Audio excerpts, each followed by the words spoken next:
Salutare și bine ați venit la un nou episod, cum să faceți Trolleys Opening Tower partea 2 în Roblox Studio. După cum vedeți aici în stânga am adăugat două butoane de shop și de slap. O să aveți un kit în descriere pe serverul de Discord la Pink Tower. Deci, kitul este în serverul de Discord din descriere și acum ne apucăm să facem shop-ul. În GUI-ul, în main GUI, adăugăm un frame, punem numele shop frame și îl faceți cam așa. Faceți orice culoare, eu îl fac roșu, UI corner, arată bine 0,20.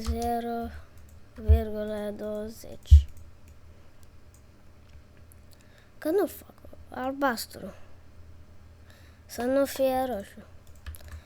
Acum în el adăugați un text button și puneți numele close.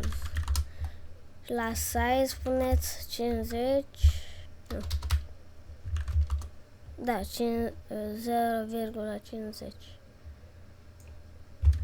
Și scrisul, așa cum fac eu, X nu contează, nu trebuie să faceți fix cum fac eu. Transparency 1. Așa. Da. Și aici și mai adăugați un text label și puneți numele shop. Scrieți aici shop.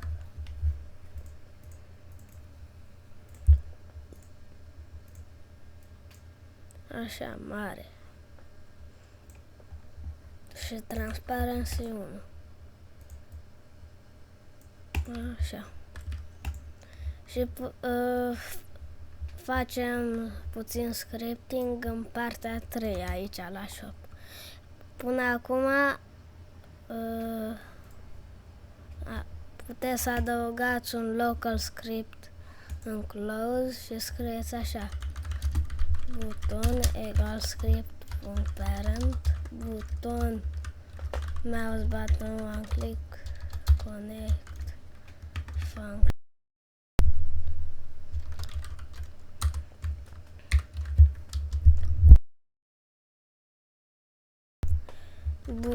Buton punct parent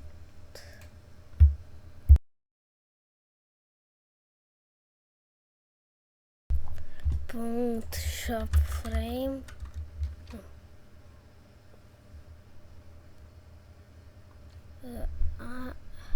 punct parent punct main. Am încurcat.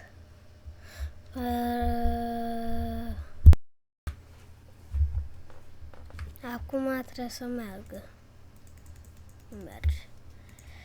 Atunci să facem așa. Ștergem tot de aici și punem local shop frame egal buton punct shop frame. No. Hai să vedem dacă merge așa. Buton. Hai să vedem. Test. Shop. Da, acum merge. Perfect. Acum la shop frame puteți să dați visible false. Acum în shop buton adăugați un local script. Puneți așa: local buton egal script.parent local shop frame. Uite cum a făcut. Buton.mouse button connect function